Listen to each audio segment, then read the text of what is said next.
Este 2 de mayo será el primer discurso del presidente de la República, Carlos Alvarado, ante los actuales diputados en Cuesta de Moras.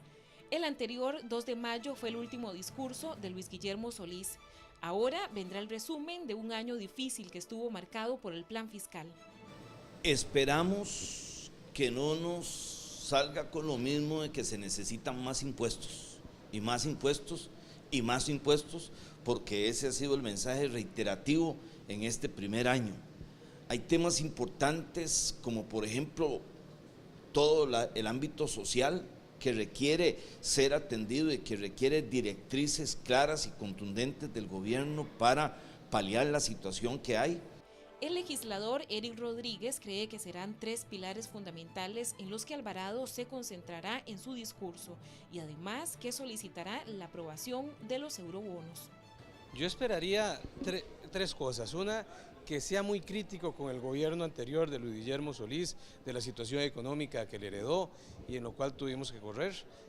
para hacer las reformas respectivas. Entonces me parece que debe ser un discurso de autocrítica como partido que cumple el 5º año de gobierno en este país. Después yo pienso que debe haber un agradecimiento hacia este Parlamento por haber tenido una oposición responsable, que ha sido una oposición que si bien ha sido crítica con el gobierno, le ha aprobado proyectos importantes como es el caso de la reforma fiscal, que sin ello, sin duda alguna, la situación económica de este país hubiera sido caótica. Un tercer, me parece que una de las peticiones que va a hacer el señor presidente va a ser con el asunto de eurobonos, y el cual nos va a decir que aprobemos los eurobonos. Entonces me parece que esos son los 3 grandes temas que el señor presidente nos tocaría.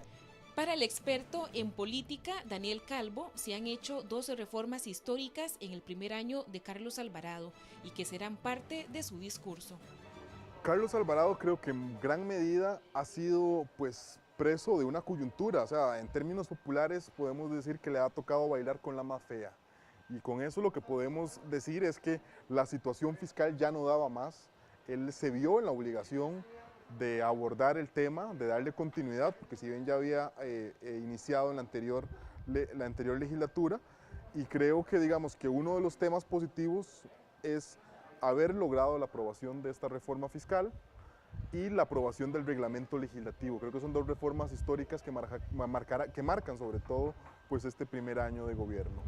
Pero lo dejado por su antecesor ha generado un desgaste importante al mandatario y esto ha ocasionado un problema importante social. Creo que a Carlos Alvarado el desgaste de la administración de Luis Guillermo Solís le pesa, sobre todo cuando en los últimos días se han reactivado justamente los temas más polémicos de lo que fue la administración de Luis Guillermo Solís, y que eso genera todavía un desgaste. Y además yo creo que el costo político que Carlos Alvarado ha enfrentado por llevar el tema de la reforma fiscal que acarreó esa huelga de prácticamente 3 meses, le ha difuminado prácticamente el capital político con el que él resultó electo, el cual probablemente terminará echando de menos para emprender o para tener la fortaleza para impulsar otros proyectos importantes y polémicos, como por ejemplo tenemos empleo público, o inclusive lo estamos viendo con el tema de eurobonos, que quizá no se resolvió en el momento que muchos querían o deseaban.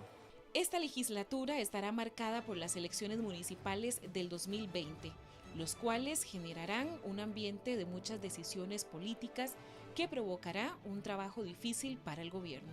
Sí, y sobre todo me atrevería a decir esta legislatura, que me parece que va a estar marcada